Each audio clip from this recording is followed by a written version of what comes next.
सम्मानित मंच और भारत देश के विभिन्न प्रांतों से आए हुए हमारे सभी सम्मानित पदाधिकारी और सदस्यगण, साथ ही हमारे इस रीवा जनपद और पास पड़ोस के जनपदों से जो भारी संख्या में लोग आए हैं, वो सभी साथियों का हम यहाँ हार्दिक स्वागत और अभिनंदन करते हैं। People's Party of India Democratic की राष्ट्रीय कार्यकारिणी पूरी की पूरी यहाँ मौजूद है। मैं उन सब लोगों का हार्दिक स्वागत और अभिनंदन करता हूँ। लीगल सेल के लोग हमारे बीच में मौजूद हैं, हम उनका हार्दिक स्वागत और अभिनंदन करते हैं। मूल निवासी संघ के सम्मानित पदाधिकारीगण हमारे बीच में उपस्थित हैं, उनका भी हम स्वागत और अभिनंदन करते हैं। मूल निवासी विद्यार्थी संघ के भी साथी हमारे इस कार्यक्रम में सम्मिलित हैं और उन्होंने अपना अद्वितीय सहयोग दिया है, उनका भी हम हार्दिक स्वागत और अभिनंदन करते हैं। आईटी सेल के साथियों का जो अभूतपूर्व योगदान देने के लिए हमारे बीच में आए हैं, उनका भी हम हार्दिक स्वागत और अभिनंदन करते हैं। हम आते हैं, आज जो हमें विषय की प्रस्तावना करने का अवसर दिया है आपने, हम अपने विषय पर आते हैं। साथियों, आज ये रीवा में एक कार्यक्रम आयोजित किया गया और इस कार्यक्रम का नाम है मूल निवासी अधिकार जनसभा। तो हमें ये बात समझ में आ जानी चाहिए, आज के विषय में ये बात निकल करके आएगी कि हम मूल निवासी हैं। कौन है मूल निवासी, कैसे हैं मूल निवासी, और हम मूल निवासी पहचान लेकर के हम क्या करना चाहते हैं, क्या दिखाना चाहते हैं।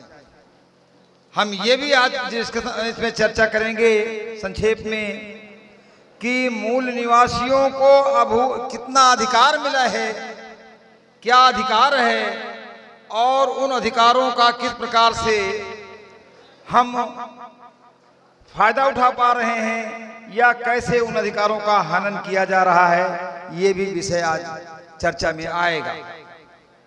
तो साथियों, मैं इस चर्चा को करते हुए मैं दो शब्द बोलना चाहूंगा। जैसा कि हम सब लोगों ने पढ़ा है, हम लोगों को ये पढ़ाया गया है कि इस देश में आर्यों का आगमन हुआ और आर्यों के आगमन के बाद वर्ण व्यवस्था का निर्माण हुआ, जाति व्यवस्था का निर्माण हुआ। हमारे देश में आर्यों ने आगमन के बाद उसमें इस देश में वर्ण व्यवस्था और जाति व्यवस्था का निर्माण हुआ। तो जरा गौर करिएगा इस बात पर कि वर्ण व्यवस्था और जाति व्यवस्था का निर्माण आर्यों के आने के बाद हुआ और उन्हीं लोगों द्वारा हुआ जो बाहर से आए विदेशी थे। तो फिर आर्यों के इस देश में आगमन के पहले जब वर्ण व्यवस्था का निर्माण नहीं हुआ था तो हम क्या थे? जब वर्ण व्यवस्था और जाति व्यवस्था का निर्माण नहीं हुआ था तो हम क्या थे? क्या हम जाति थे? क्या उस समय कोई चमार था? क्या कोई कुर्मी था? क्या कोई महार था? क्या कोई तेली था? क्या कोई नाई, लोहार, गड़ेरिया, बुझवा, ऐसा कोई था? नहीं था। जातियों के निर्माण के पहले हम जाति नहीं थे। तो जाति नहीं थे तो क्या थे? जाति नहीं थे तो हम इस देश के मानव थे और मानव में भी इस देश के मूल निवासी थे, यहाँ के ओरिजिनल बासिंदे थे, मूल निवासी थे। और आज हम उन्हीं मूल निवासियों के वंशज हैं जो आज जातियों में बट गए हैं। आज हम उन्हीं मूल निवासियों के वंशज हैं जो मूल निवासी होकर के यहाँ शासक हुआ करता था। आज हम जातियों में बट करके, आज हम टुकड़े टुकड़े होकर के आज शासन सत्ता से बाहर हैं और अपने मूलभूत अधिकारों से भी बाहर हैं। हमें आज इंसानी जीवन से हटा करके जाति व्यवस्था में ला करके हमें पशुवत जीवन में डाल दिया गया। तो हम उन्हीं मूल निवासियों के वंशज हैं। तो हम क्या हैं? तो ये मूल निवासी शब्द जो है वो गर्व करने का शब्द है कि शर्मिंदगी करने का शब्द है? ये मूल निवासी शब्द जो है वो गर्व करने का शब्द है। और जाति जो हमारे लिए पहचानी गई है वो जाति हमें कहीं ना कहीं से अपमानित करने का काम कर रही है, अपमानित करने का काम कर रही है, विखंडित करने का काम कर रही है, शक्ति विहीन करने का काम कर रही है, हमें हमारे अधिकारों से वंचित करने का काम कर रही है। तो हमें हमारी जातीय पहचान छोड़ देना चाहिए और हमें हमारी मूल निवासी पहचान, जो हमारे बुजुर्गों की पहचान थी, जो राष्ट्रपिता ज्योतिबा फूले ने हमें दिया था, उसे हमें अपना लेना चाहिए। आज से हम ये प्रण करें, हालांकि विषय से थोड़ा हटा है मामला, लेकिन चूंकि विषय अलग है, तो आज हम इस बात का प्रण करें कि हम जाति नहीं हैं, हम मूल निवासी हैं। हम जाति नहीं हैं, हम मूल निवासी हैं। जाति तो हमें गुलाम और दास बनाए रखने के लिए यहाँ आए विदेशी आर्यों ने सौंपी है। समय ज्यादा हो जाएगा साथियों, तो ये मूल निवासी शब्द पर हमें बात करने की जरूरत महसूस हुई और इनके अधिकार जो छीने गए हैं, छीने जा रहे हैं, उस पर चर्चा हमारे साथीगण करेंगे। दूसरा जो विषय है, जिस विषय की प्रस्तावना करने के लिए विशेष तौर से हमें आमंत्रित किया गया, वो है जातीय जनगणना ना कराना। जातीय जनगणना ना कराना ये हमें प्रतिनिधित्व ना देने का षड्यंत्र है। जातीय जनगणना ना कराना वो इस देश के मूल निवासियों को उनका हक हिस्सा ना देने का एक षड्यंत्र है। क्योंकि जातीय जनगणना जो नहीं हुई, जनगणना इसलिए होती है कि सरकार सभी वर्गों को, सभी लोगों को उनकी जनसंख्या के अनुसार उनके विकास के लिए अवसर दे, नीतियां बनाए, इसलिए जनगणना होती है। और जातीय जनगणना हमारे लिए इसलिए जरूरी हो जाती है कि जाति के आधार पर ही हमारे साथ भेदभाव हो रहा है, जाति के आधार पर हमारे साथ अन्याय हो रहा है, जाति के आधार पर हमारा शोषण हो रहा है, इसलिए जातीय जनगणना जरूरी है।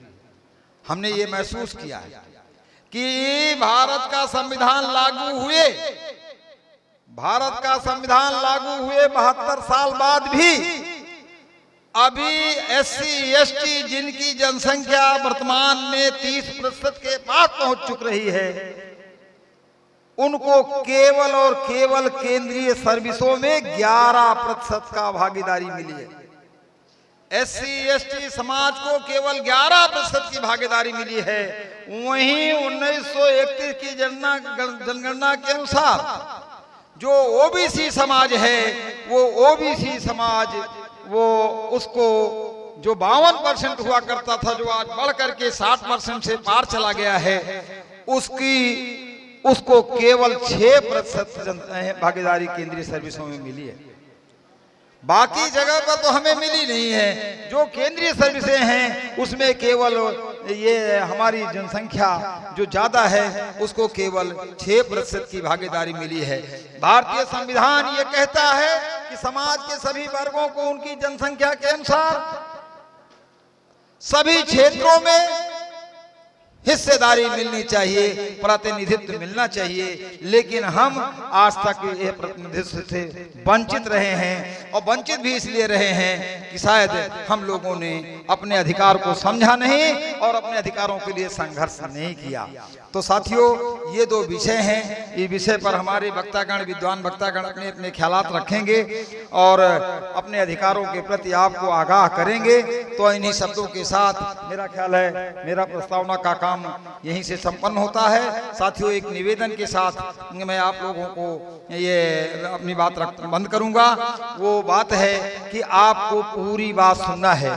आप बड़ी ही मेहनत मशक्कत के साथ बहुत सारे अपने नुकसान करके, बहुत सारा काज करके काम धाम छोड़ करके, बहुत सारी दौलत खर्चा करके आप यहाँ तक आए हैं।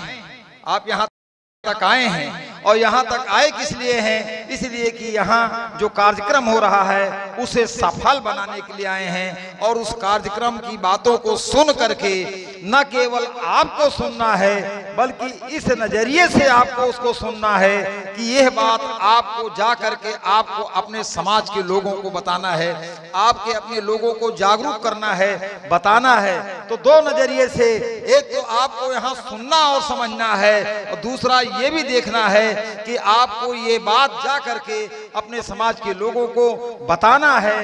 तो इसलिए पूरी बातों को बड़े ही ध्यान से, बड़े ही मन से आप देखेंगे और सुनेंगे। क्योंकि बीच का तारतम्य अगर टूटा तो तारतम्य टूटने के बाद फिर वो कड़ी जोड़ने में दिक्कत होगी और हम सब लोग जो सही बात बताना चाहिए वो नहीं बता पाएंगे। इन्हीं शब्दों के साथ मैं प्रस्तावना का कार्यक्रम यहीं पर अपना समाप्त करता हूं। आप लोगों से इजाजत चाहता हूं कि आप सब लोग सुने और हमें इजाजत दें। जय मूल निवासी, जय भीम, जय भारत, जय संविधान।